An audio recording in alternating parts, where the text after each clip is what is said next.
আইএসএলে সাদা কালো ব্রিগেডের বিপক্ষে যে ম্যাচটা খেলল ইস্টবেঙ্গল, এই খেলাটা আর কিছুদিন আগে খেললে আইএসএলের লিগ টেবিলে প্রথম 6-এ পৌঁছতে পারত ইস্টবেঙ্গল। যদিও এখনও হয়তো সেই সুযোগটা রয়েছে, কিন্তু খুবই কঠিন সেই রাস্তা।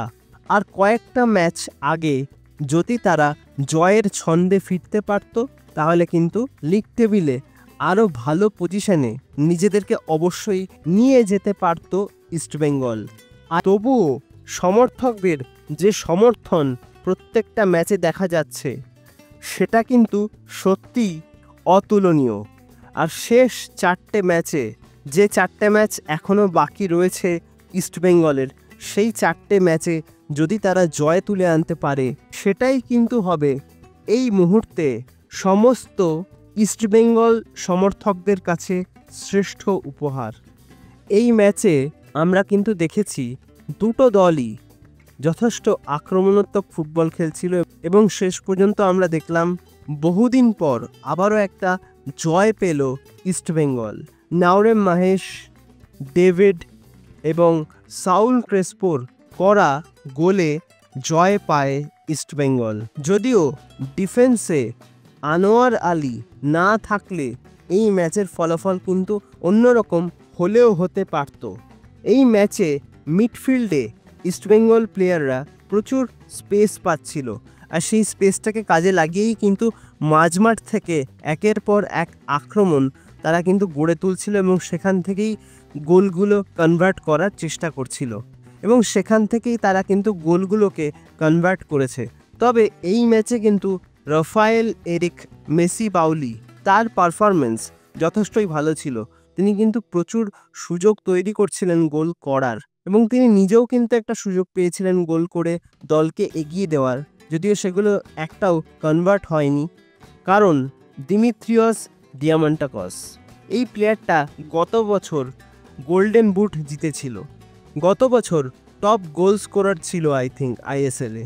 তার এই ধরনের পারফরমেন্স সত্যি কিন্তু ভীষণ হতাশ করে। তার ওপর প্রত্যাশা থাকবেই, কিন্তু সেই প্রত্যাশা পূরণে এই মরশুমে অন্তত আইএসএলে তিনি কিন্তু পুরোপুরিভাবে ব্যর্থ। তার ফল ভুগতে হয়েছে ইস্টবেঙ্গলকে। উল্টে আমরা কিন্তু সেকেন্ড হাফে দেখলাম দিমিত্রিয়স ডিয়ামান্টাকস মাঠে রইলেন, কিন্তু রাফায়েল এরিক মেসি বাউলি তিনি কিন্তু সাবস্টিটিউট হয়ে গেলেন। অন্তত আমার মনে হয় রাফায়েল এরিক মেসি বাউলি যদি শেষ পর্যন্ত থাকতেন, তাহলে হয়তো আরও বেশি গোলের চান্স ক্রিয়েট হতো এবং আরও বড় মার্জিনে জিততে পারত ইস্টবেঙ্গল। ডেভিড, তিনি মাঝে মাঝে সুযোগ পান, আর যখনই সুযোগ পান তখনই কিন্তু তিনি বুঝিয়ে দেন যে তিনি কত ভালো মানের একজন প্লেয়ার। এই রকম একজন স্ট্রাইকারকে, এই রকম একজন প্লেয়ারকে আমরা কিন্তু রেগুলারলি স্টার্টিং 11-এ দেখতে পাই না। আমার তো মনে হয় যে এই ম্যাচে অন্তত দিমিত্রিয়স ডিয়ামান্টাকসের থেকে অনেক বেটার ফুটবল খেলেছে ডেভিড। অন্তত যে চান্সটা সে পেয়েছে, সেই চান্সটাকে সে কনভার্ট করেছে, একটা গোল পেয়েছে, যেটা সবচেয়ে বেশি ইম্পর্টেন্ট। এবং এই ম্যাচের মধ্যে দিয়েই প্রথমবারের মতন আইএসএলের মঞ্চে আবির্ভাব ঘটল রবি হাসদার, আরও একজন বাঙালি ফুটবলার, যিনি কিন্তু তার প্রথম আইএসএল ম্যাচেই যেটুকু সুযোগ পেলেন তাতে কিন্তু বুঝিয়ে দিলেন যে আরও বেশি সুযোগ পেলে হয়তো নিজের দলের জন্য একজন অত্যন্ত গুরুত্বপূর্ণ ফুটবলার হয়ে উঠতেই পারেন তিনি। শুধু তাই নয়, এই ম্যাচে কিন্তু তিনি একটা গোলও পেয়ে যেতে পারতেন, যদিও শেষ পর্যন্ত সেটা হয়নি। তবে তিনি যে পারফরমেন্সটা করেছেন, ওইটুকু স্বল্প সময়ের মধ্যে যেটুকু তিনি সুযোগ পেয়েছেন, এক কথায় তা কিন্তু অনবদ্য।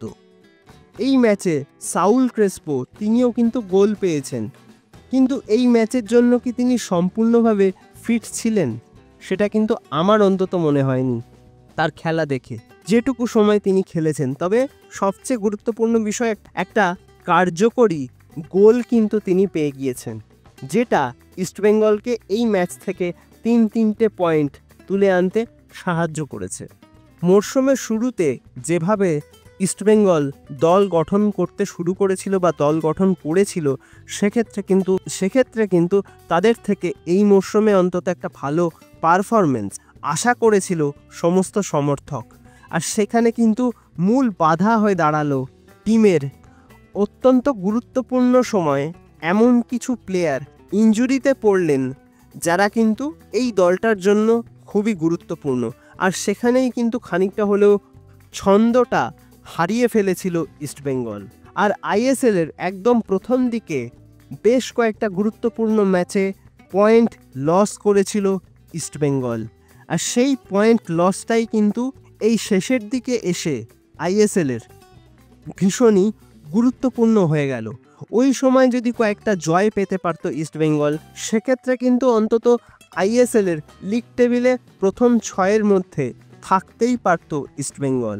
তো এখন এটাই দেখার যে বাকি ম্যাচগুলোতে অন্তত একটা জয়ের ধারা অব্যাহত রাখতে পারে কিনা ইস্টবেঙ্গল। তো এই ম্যাচটা তোমরা যারা যারা দেখেছো তোমাদের কেমন লেগেছে সেটা কিন্তু অবশ্যই আমাকে কমেন্ট করে জানাতে ভুলো না। আর ভিডিওটা ভালো লাগলে লাইক, কমেন্ট, শেয়ার এবং সাবস্ক্রাইবটাও কিন্তু করে দেবে, যাতে নতুন ভিডিওর নোটিফিকেশন তোমরা সবার আগে পেয়ে যাও যখনই আমি কোনো নতুন ভিডিও পোস্ট করব। তো আজকের মতন ভিডিওটা তাহলে এখানেই শেষ করছি। দেখা হবে আবারও পরবর্তী ভিডিওতে, নতুন কোনো দিন, নতুন কোনো সময়। তোমরা ভালো থেকো এবং সুস্থ থেকো।